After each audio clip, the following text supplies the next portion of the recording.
On today's show, the Atlanta Hawks fall in New Orleans, falling to 2-3 on this road trip and 27-28 for the season. Atlanta did not perform incredibly well in this game by any means, and certainly showed some frustration, some tired legs, and at the end of a long road trip, that is definitely understandable. But in the end, a loss for Atlanta in their final game before the trade deadline. We'll get into all of what transpired and more coming up.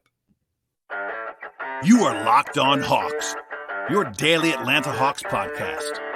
Part of the Locked On Podcast Network. Your team every day.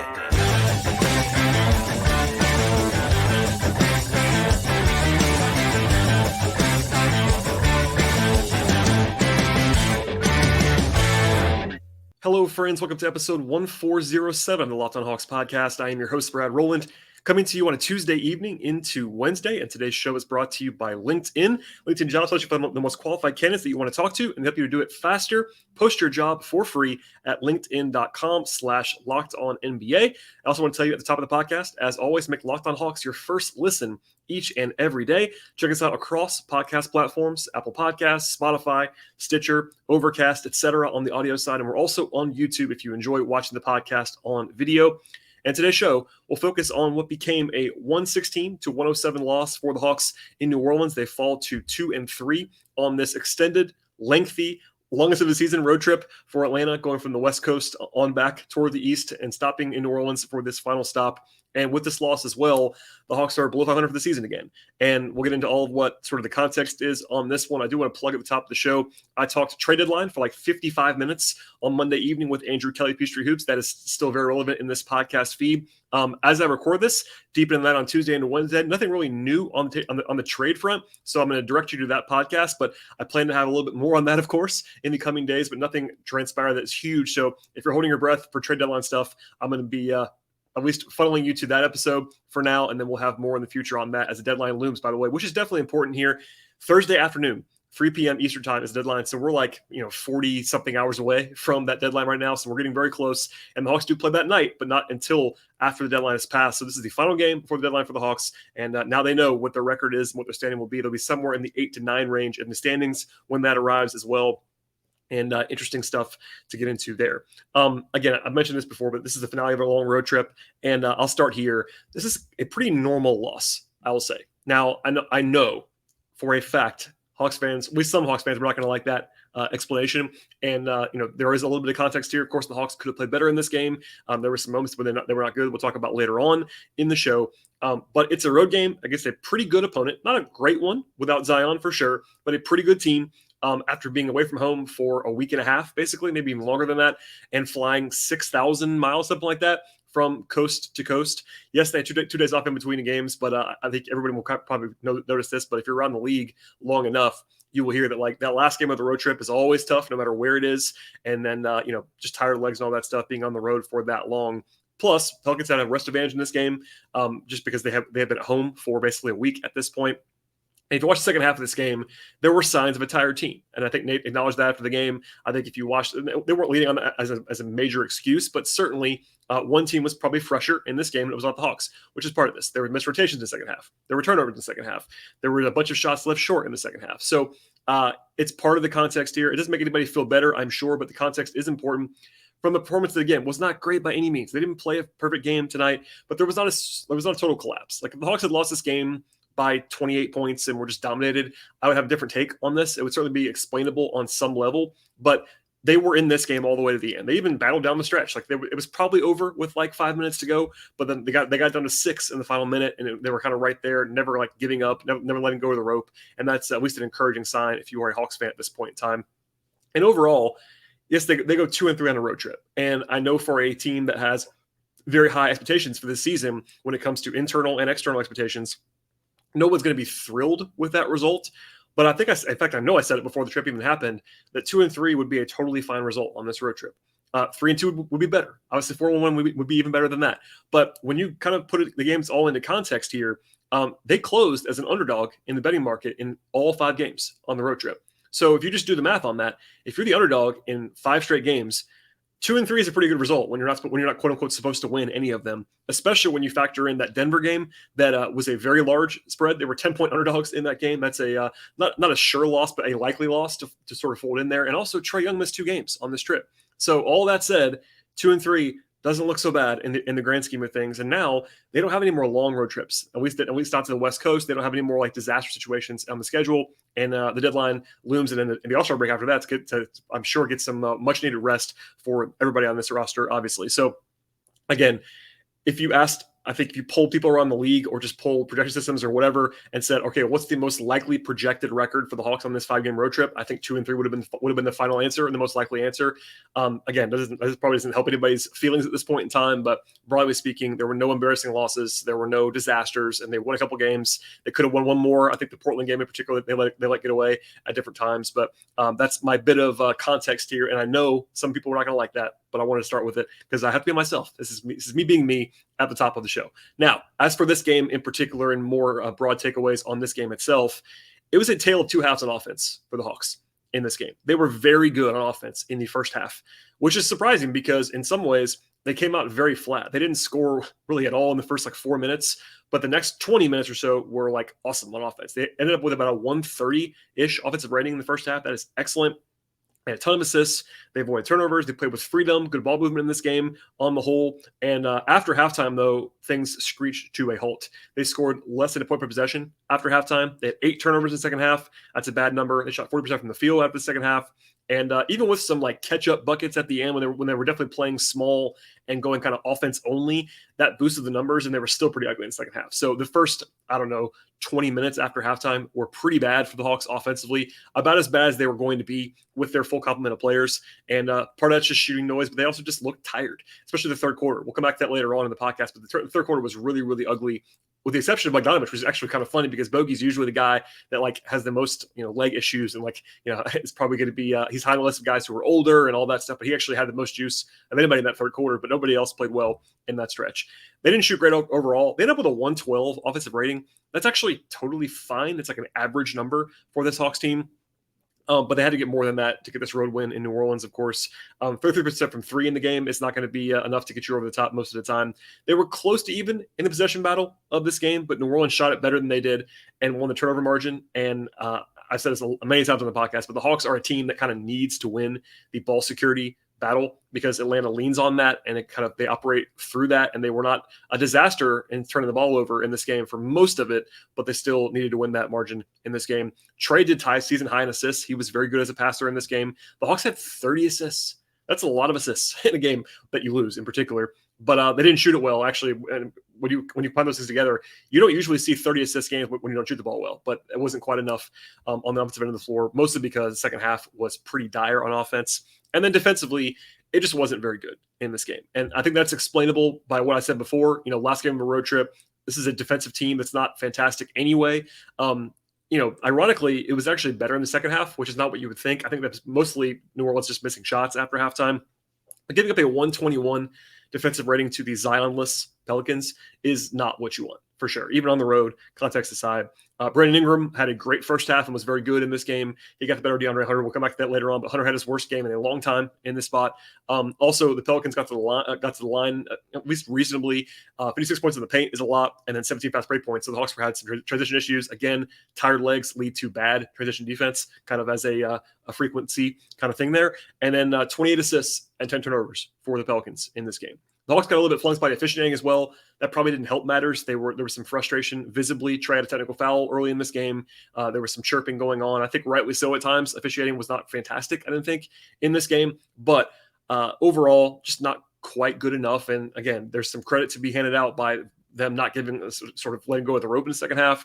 But the Pelicans, without Zion, an overwhelming opponent, we'll get into it more in a second. But the Hawks were actually only about a 1-point underdog in this game. So they were narrow underdogs, kind of a coin flip game in a lot of ways. And the Hawks played it like that for a lot of it. But in the end, it was not quite enough to get over the top. And we'll have my usual sort of game flow breakdown in a second when it comes to how this game transpired, first half, second half, highlight plays, etc. At the end of the podcast, if you're a new listener, we'll have our player-by-player breakdowns of who played well, who struggled, etc. in this game. And one more time, I want to plug, again, deadline coverage. I talked to Andrew Kelly for quite some time on yesterday's show. That's definitely still relevant at this point. We'll have more in the future. But first, before we get to all of that stuff, a word from our sponsors on today's podcast.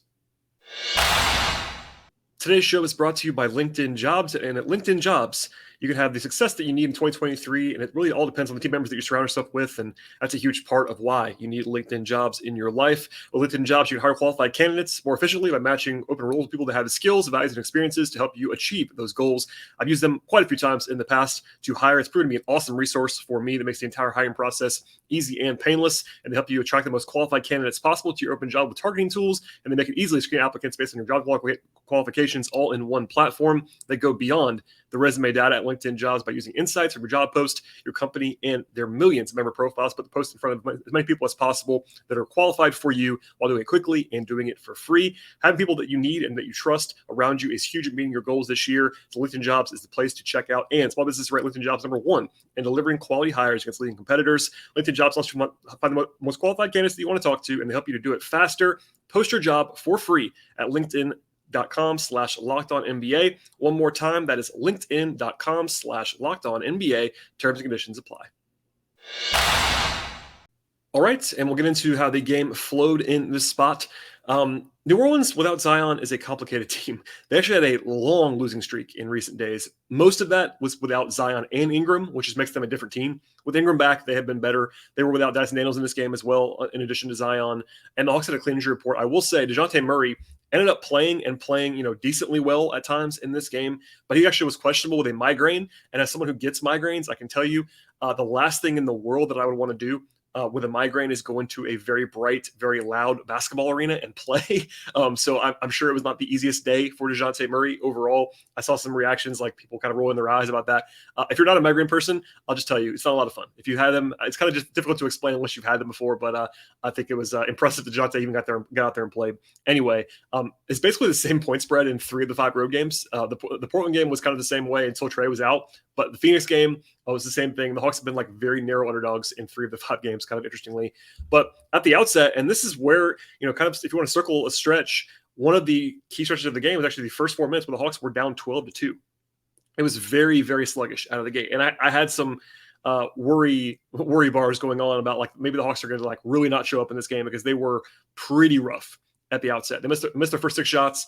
The only points were actually Collins at the line getting there. Hunter missed his first 4 shots in that stretch. The first field goal didn't come for about 4 minutes. And it was funny because it was a 3 by DeJounte Murray that bounced twice on the rim. So it wasn't like it was a pure great look from Murray that went in. Trae got a technical foul, as I mentioned once before. I didn't bite them actually because it's just kind of a weird thing. But New Orleans kind of inexplicably let Herb Jones, who wasn't a bad free throw shooter by any means, shoot the free throw for the technical foul. But they had CJ McCollum and Trey Murphy on the court, who are 2 of like the 15 best free throw shooters in the whole league. A weird one, and Jones missed. So that was a nice little break for the Hawks early on. The Hawks did like sort of wake up from there, though. They scored the next 8 points in a row. Capella had 7 points in like 2.5 minutes, just kind of filling the lanes and being active around the rim. There was a really great possession, I thought, early where Trae found Collins quickly with a nice drop-off pass, and then Collins flipped it to Capella for an easy bucket. Just good ball movement in general in that first half for Atlanta. Rotationally, no real surprises in this one. It was the same 9 guys who've been playing. When everybody's healthy, after all the drum beating that we've been doing about Jalen Johnson, he has been playing recently and consistently. He played well in this game, and good to see him out there for the most part. The Hawks did finish the first quarter very strong. They were hot at that point. They made 13 of 15 shots at one point late in the first quarter. Bogey hit 3 jump shots. Trae had a couple of just ridiculous passes in the way that he often does. He had one that was behind the back to Bogey, like 20 feet away for a 3 that was right in the perfect spot. Trae is just ridiculous. And then Jalen had a great outlet pass to kickstart a possession in transition too. So the Hawks were actually leading at the end of the first quarter. They had 11 assists and 0 turnovers in that first quarter, including 7 by Trae Young in a single quarter. Plus they made 4 threes. They were really, really scoring at a high level. Unfortunately, the defense was not quite up to that standard early on, but that was kind of the theme of the whole first half. Was the offense was really flying, and defensively neither team was very good before halftime. A couple of really good ATO plays for Atlanta in that first half. One was starting second quarter with a nice pass by Okongwu to Jalen Johnson, but some good designs from the coaching staff and execution from the players as well. The bench was quite solid in that first half stint. One of Bogey's better halves in a while after a slow start that he had in the game. I thought Jalen and Okongwu were both quite good in the first half as well. Hunter had to lead the game, And again, we'll come back to this one more time later on, but Hunter had a really rough night, and this kind of just added to it. He actually was bleeding quite badly from his face. Had to go to the locker room because they couldn't stop it on the court. Just a rough one for him overall. New Orleans had a nice 7-0 run at the end of the first half, to take the lead. The Hawks did have their worst stretch of the first half shooting wise. Since the first half, they actually missed their first, 5 shots in a row, something like that, at the end of the second quarter, I should say. But after timeout, the Hawks got their stuff together and really started attacking the rim, because New Orleans, while they're not a bad defensive team, they don't have a lot of rim protection in particular. And they were finally the Hawks were, I guess, kind of had that switch flip to go at the rim. And when they actually did that and really tried to attack downhill, they had success. A little bit too much settling at times, though, in this one. And we're down by 3 at the first half break. And again, offensively, they're really good in the first half. 16 assists in the first half and 3 turnovers. That's a really good ratio. Trae had 11 assists in the first half. That tied his career high for a half, in addition to tying his season high overall with 16 in the game. So his passing was fantastic, as it often is. And they had great balance in the first half. 7 guys with at least 6 points for Atlanta. But defensively, it was really rough. A 135 defensive rating before halftime. This kind of doubles for the entire game, but I will say it was particularly a nightmarish first 26 minutes for DeAndre Hunter in this one. In addition to the bloody face, he missed every shot he took. He got 2 fouls right away on Brandon Ingram in the third quarter within a minute.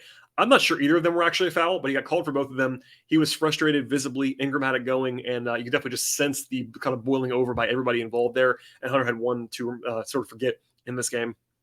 The Hawks did battle back after getting down by 8 early in the third quarter. Collins had a great help side block on Valanciunas at one point, but there was a whistle fest. It was so many stoppages in the early part of the third quarter, no game flow to speak of, and that was frustrating to watch as a consumer of basketball. But Hunter got his 4th foul, had to come out of the game, and the Pelicans had their obviously their biggest run of the night was a 9-0 run late in the third quarter to go up by 13 points.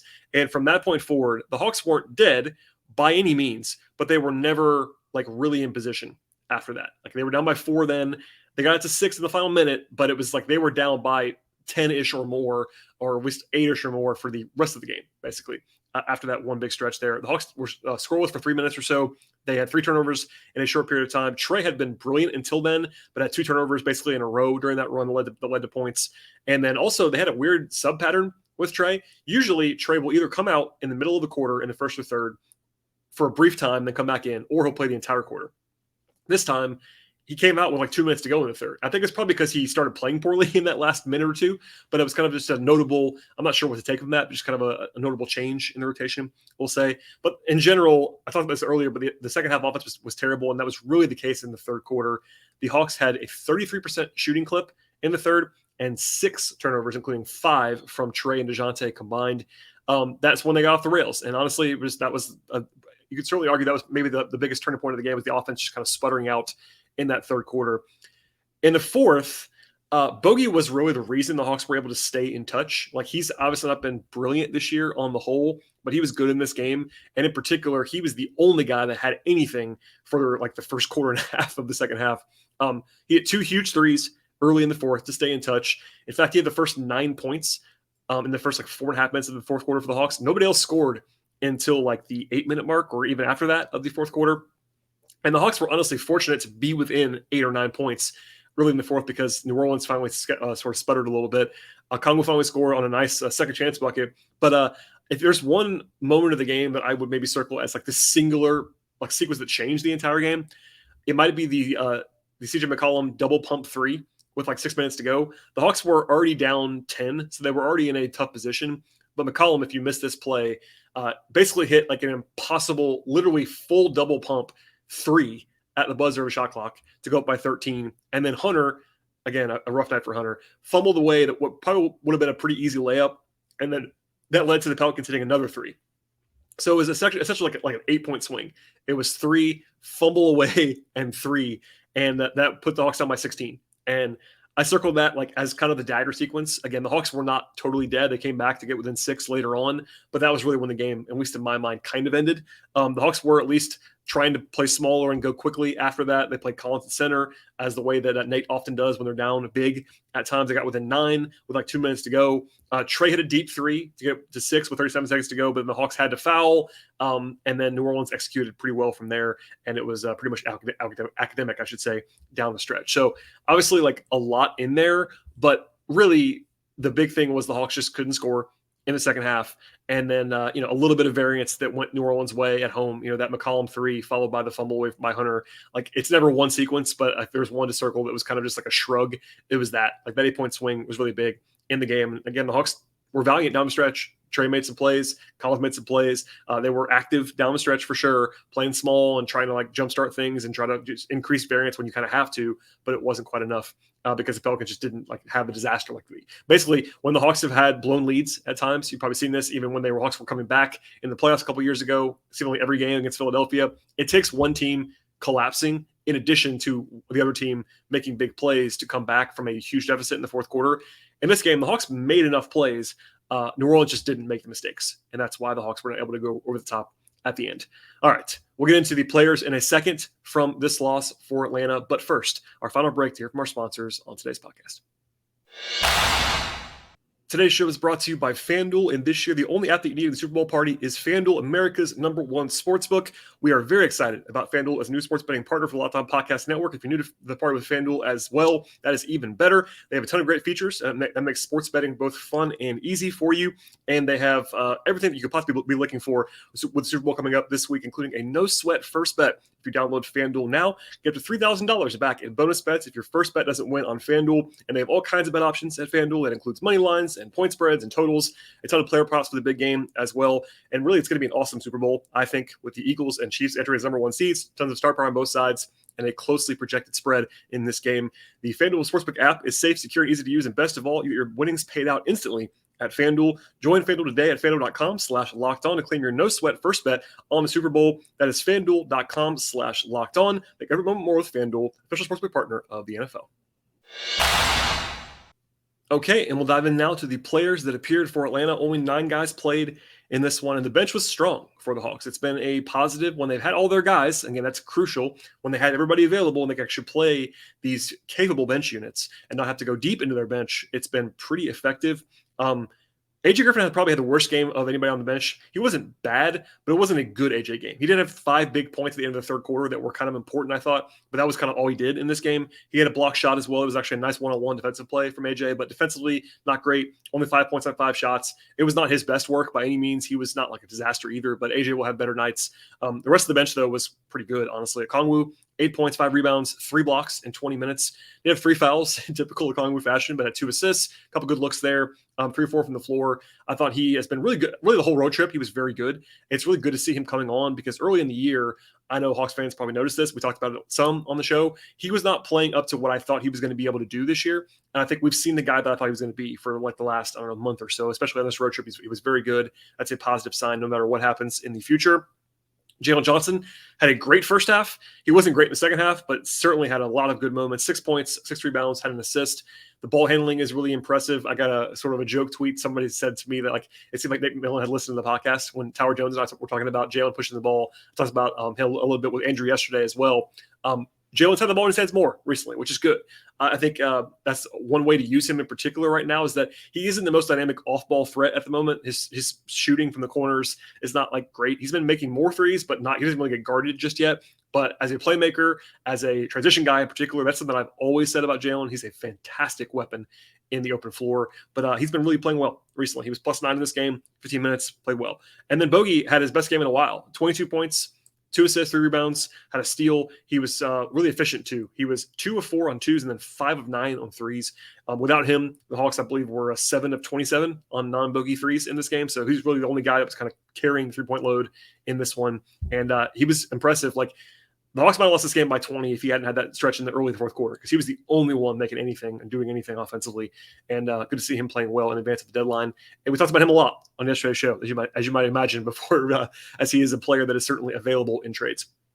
To the starters, I'll just go here now and be a little bit negative, and then we'll sort of end on a more positive note later on. DeAndre Hunter had a rough one, to say the least. And I am not someone who goes out of my way to point out when guys are struggling. Look, I think Hunter's been playing quite well. In fact, this broke a streak of I think it was 15, 20 games or so of him scoring double figures. That's an arbitrary endpoint, but he was really good in Utah. I thought he was good against Denver. He was really bad in this game. Probably his worst game of the season. Obviously, the thing that stands out, if you look at the box score, is that he was 0 of 9 from the floor. It's more than that. He did have some ugly misses, but that's just going to happen sometimes. You're going to miss shots. I don't worry about Hunter as a shot maker that he had this night, but it was everything with DeAndre. Rebounding, he had 4 rebounds, that's fine, but a couple of shaky non-rebounds, 1 assist is a typical Hunter number. The turnover that he got, he had the 1 fumble away. Defensively, he had no answers for Brandon Ingram. Now, granted, he's the only guy on the team that can really guard Brandon Ingram, to be honest. Like, Ingram is, when he's got it going, and he did it in this game, he is very difficult to stop. He's very long, high release, all that stuff. But Hunter was the only option physically on him, probably. Maybe you throw Jalen Johnson in there probably as well. But Hunter just couldn't stop him, and that was probably out of the frustration. He got hit in the face. He was bleeding. Like, it was just a perfect storm for Hunter. I don't want that to overshadow. I'm sure some people saw this game that haven't been watching every game on the West Coast trip because it was so late at night. He was good on the trip, just not good in this game at all. It was a rough one for DeAndre. The rest of the stars were fine. They didn't have their typical, like, awesome juice. As I talked about with Andrew yesterday, the starters have been their best units this year by a lot, but that was not the case in this game. So we'll go to John Collins now. 15 points, 6 rebounds, 2 blocks for John on 9 shots. Hit a 3. He was 1 of 2 from 3-point range. He wasn't his best nor his worst. A couple nice support plays defensively on the glass. He was fine. Just like a solid B game from Collins. He wasn't great, nor was he bad. Capella, I thought, looked okay. Physically, he's been a little bit limited, I think, the last few games. I'm not sure if that's just the travel and all that stuff. He's one of the older guys, wear and tear. I'm sure that guys like Capella and Bogey in particular could use the All-Star break, which is coming soon. But Capella was fine when he played, 13 points, 8 rebounds, no really bad moments. I'll just leave it there for now. Murray, who I praised earlier for playing through the migraine, he wasn't like his best here. 19 points, did have 7 assists, 5 rebounds, and was reasonably efficient. But no free throw attempts. That's always a sort of a barometer with DeJounte. So he was 19 points on 17 shots. That's fine. It's not great, but it's kind of typical in some ways for him. And then Trae had a weird night. So 16 assists. That's a season high. 11 in the first half, tied a career high. 4 turnovers. I think 3 of those were second half. Maybe actually no, all 4 were in the second half, I believe, for Trae. But shooting wise, he had a rough one. He was 2 of 6 on 2s and 2 of 8 on 3, so 4 of 14 overall. He was definitely unselfish and playing the way that you want him to play for a lot of the game. Just didn't have his normal juice as a scorer in this one. And defensively, it was fine. So we'll leave it there for now. But it wasn't like anybody other than Hunter had a notably bad game, but it also wasn't like anybody had this fantastic game. Trae's passing was certainly up there. Bogey had an outlier good game, I think, in this spot. But everybody else was just kind of like within their normal realm of expectations, and that leads to a 9-point loss in New Orleans. So at the end of the podcast, I will just say a couple things. First, I'll plug one more time the show I did with Andrew yesterday, and the deadline is Thursday, 3 p.m. The Hawks do play a game on Thursday at home. That'll be their first home game in 12, 13 days, but it's after the deadline. So a lot of intrigue on that. There's 4.5 hours between the deadline and the game itself. That'll be a busy day for everybody that covers the Hawks, including me, I'm sure. We'll see if there's any more fresh rumors.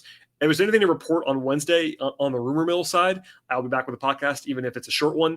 But stay tuned for all of that. Also, patreon.com/BT Rowland. The Hawks do play the Suns on Thursday. Suns actually got Devin Booker back in the last couple of games. So the Suns, who of course the Hawks just played and beat, that's a team that, the Hawks can beat for sure at home, but not an easy game by any means. And that'll be one to circle. If there is a trade, just for the record, if they have a trade, generally, if it happens on Thursday, anybody that's involved in the deal won't be able to play. It'll be that kind of turnaround. So that's one to circle as well. But we'll have full coverage of that game moving forward. Please subscribe to this podcast across podcast platforms. Apple, leave 5-star ratings and reviews on Spotify and Apple, etc. Follow the show at Locked On Hawks on Twitter. You can follow me on Twitter at BT Rowland. Again, patreon.com/BT Rowland for all of that stuff as well. I do appreciate everybody listening during this busy season around the Hawks. And 27-28 is the record that the Hawks will be evaluating with this first-time front office. In the throes of all the madness here, there were trades that I guess there were smaller deals, but there were certainly trades that happened today. There'll be a lot more that happens on Wednesday and Thursday. And buckle up. If you're an NBA fan, beyond just a Hawks fan, it's a busy/fun time and a lot of intrigue around the Hawks at this point in time. All right. Thanks for listening to the show, everybody. I appreciate it. And we'll see you all later on this week.